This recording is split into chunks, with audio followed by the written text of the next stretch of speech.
शिमला में कांग्रेस जिला अध्यक्ष इंद्रजीत सिंह ने कहा कि संगठन अब पूरी मजबूती से काम करेगा।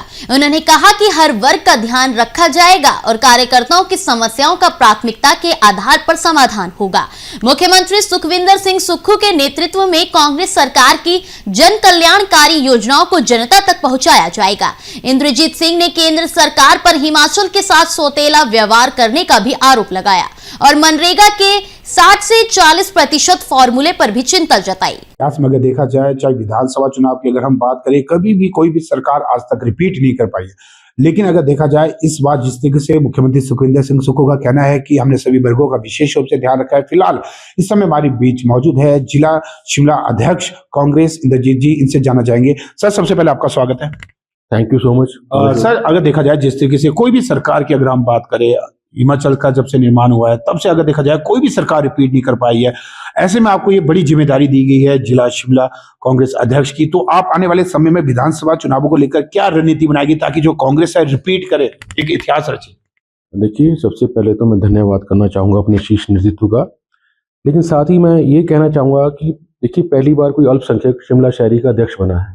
ये कांग्रेस पार्टी की ही विचारधारा है कि हर वर्ग को, हर समुदाय को मौका दिया जा रहा है। इससे जहाँ दलित और दूसरे भी खुश हैं, उस तरह अल्पसंख्यक भी सारे लोग जो है खुश हैं, क्योंकि पहली बार किसी अल्पसंख्यक को शहरी अध्यक्ष बनाया गया। तो मुझे लगता है इस विचारधारा के चलते हम और अपने जो माइनॉरिटी के दूसरे लोग भी हम पार्टी से जोड़ पाएंगे और आने वाले समय में संगठन को मजबूत करेंगे। इंद्रजीत जी, जानना चाहिए जिस तरीके से अगर आप अल्पसंख्यक की बात करें, तो अगर भाजपा की बात करें तो जो प्रदेश अध्यक्ष अल्पसंख्यक अध्यक्ष यानी कि गुरमीत सिंह को बनाया गया, आपको नहीं लगता कि उन्हें एक बड़ी जिम्मेदारी भी दी गई है? फिर ऐसे में कांग्रेस आने वाले समय में क्या रणनीति बनाएगी? देखिए, हर पार्टी का अपना काम करने का ढंग है, हमारा अलग है, उनका अलग है, और मुझे लगता है कि जो कांग्रेस का काम करने का तरीका है वो बिल्कुल डिफरेंट है।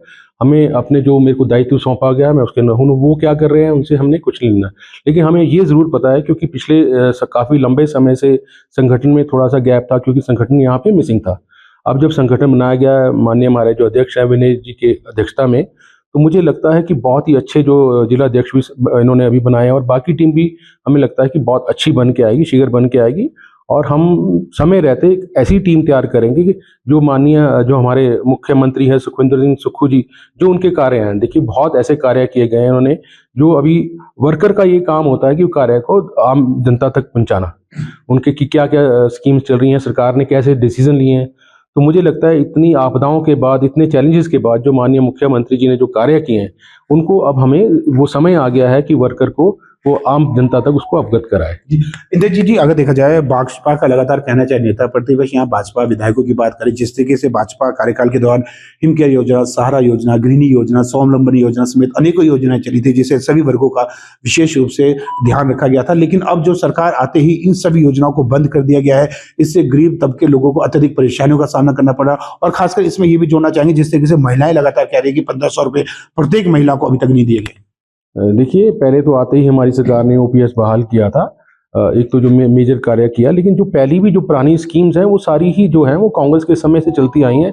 भाजपा ने सिर्फ उनके नाम ही चेंज किए हैं, ऐसा नहीं है। आप चाहे केंद्र सरकार द्वारा देख लें, चाहे प्रदेश द्वारा देखें, चाहे वो मनरेगा स्कीम है, वो सिर्फ नाम चेंज ही कर रहे हैं। जो ये स्कीम्स हैं वो केंद्र में जब हमारी यूपी जब ये सरकार थी, जब केंद्र में हमारी, तो तब से चली, और उसके बाद अब जब प्रदेश में भी जो ये पुरानी स्कीमें हैं उन्हीं के नाम ये चेंज कर रहे हैं। अगर आपने मनरेगा का जिक्र किया, वहीं अगर देखा जाए सुरेश कश्यप जो कि सांसद है शिमला के, उन्होंने भी कहा है कि जो अब जो 100 दिन की जगह हम 125 दिन मनरेगा में लोगों को देंगे, इससे और उनका चौमुखी विकास होगा। देखिए, वो महज एक जुमला है। अब पहली बात तो है कि पहले 100% गारंटी थी कि आपको 100 दिन का काम मिलेगा, वो आपके पंचायत के ऊपर डिपेंड करता था। अब यहाँ जो है वो केंद्र सरकार द्वारा, मोदी जी द्वारा डिसाइड किया जाएगा किसको बेनिफिट देना या नहीं देना, क्योंकि जो आपके लोकल लोग हैं, वो जो लोकल पंचायत के आपके प्रधान हैं, वो आपको ज़्यादा अच्छे से जानते हैं कि आप कौन सा बंदा इसके एलिजिबल और किसने अप्लाई किया है।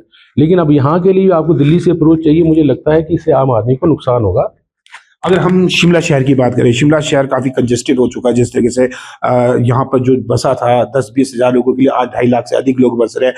तो आने वाले समय में क्या गारंटी दी जाएगी ताकि जो शिमला वैसे में यहाँ ट्रैफिक की समस्या या अन्य समस्याएं लोगों को ना जूझना पड़े? देखिए, बड़ी तेजी से सारे कार्य चल रहे हैं, माननीय मुख्यमंत्री जी इन सारी बातों से अवगत है।